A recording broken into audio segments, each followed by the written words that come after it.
Warm good morning to all my dear students. Students, today we will start our chapter number 4, that is pollination, on page number 32. Before starting the chapter, we should know what is the pollination. Pollination is the process in which pollen grains get transferred from the anther to the stigma of a flower.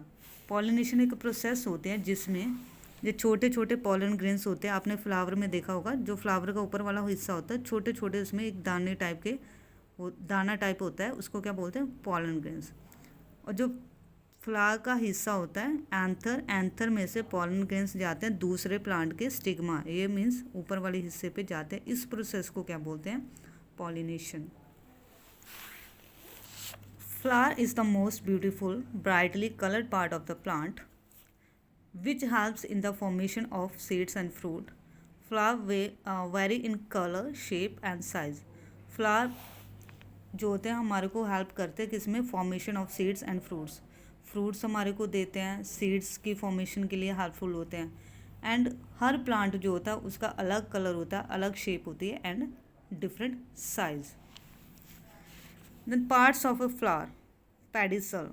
The stock of the flower is called pedicel. जो flower का stock होता है उसे क्या बोला जाता है? Pedicel. Thalamus. It is the upper most end of the pedicel that is swollen and holds the four walls of the flower. जो फ्लावर के चारों वॉल्स को कैरी करता, होल्ड करके रखता है, जो मोटे वाला हिस्सा होता है उसे क्या बोलते हैं? Thalamus. The four wall are, और जो चार हिस्से होते हैं वो कौन से हैं? Sepals, petals, androecium and gynoecium. ये चार हिस्से होते हैं जिनको थैलेमस क्या करता है? सपोर्ट करता है. What is sepals? सेपल्स क्या होता है? सेपल्स ये ग्रीन कलर के जो प्लांट के नीचे नीचे बने होते हैं इनको क्या बोलते हैं? हम सेपल बोलते हैं. ठीक है. देन पेटल्स जो होते हैं पत्तियों को क्या हम बोलते हैं? पेटल्स. जो पेटल्स क्या करती है, इनका फंक्शन क्या होता है? ये प्लांट्स के रिप्रोडक्टिव पार्ट्स को बचा के रखती है, ठीक है, इंसेक्ट से. देन स्टेमन्स और एंड्रोशियम. एंड्रोशियम क्या होता है? जो स्टेमन्स क्या होता है? मेल रिप्रोडक्टिव पार्ट होता है, ठीक है, फ्लावर का मेल रिप्रोडक्टिव पार्ट होता है फ्लावर का. This is androecium.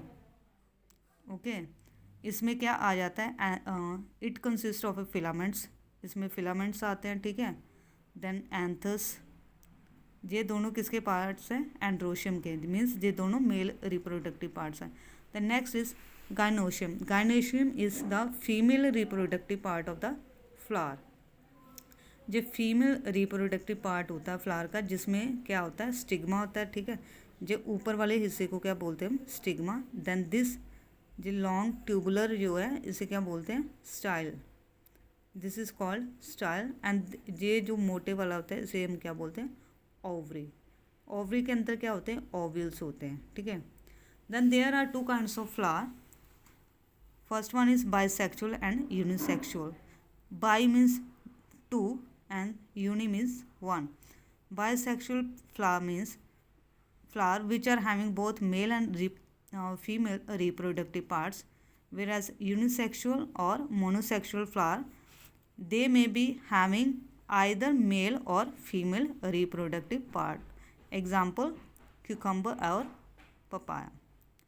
Then pollination. Pollination is the process in which pollen grain get transferred from the anther to the stigma of a flower. As I already informed you that pollination is the process in which pollen grains get transferred from the anther. Anther, you know, this part from here, anther, they get transferred to the stigma of the another flower. means दो flower होंगे, इधर एक flower के anther से उठ के जे दूसरे flower के स्टिग्मा पे जाके जब ट्रांसफ़र होते हैं, इस प्रोसेस को क्या बोला जाता है? Pollination. Pollination is of two kinds, self pollination and cross pollination. Self pollination means it is the transfer of pollen grain from the anther to the stigma of the same flower. जब same flower के बीच में pollination होती है, that is called self pollination. और cross pollination is the transfer of pollen grains from the anther of one flower to the stigma of another flower. जब दो flower के बीच में पॉलिनेशन होती है उसे क्या बोला जाता है? Cross pollination. and that both flower may be of the same species. Then what is the need of pollination? The need of the pollination is to produce seeds, and it is necessary for many plants to reproduce. एक तो हम इसके साथ pollination के साथ seeds produce कर सकते हैं, दूसरा रिप्रोडक्शन होती है. So dear students, read this chapter thoroughly. Thank you so much.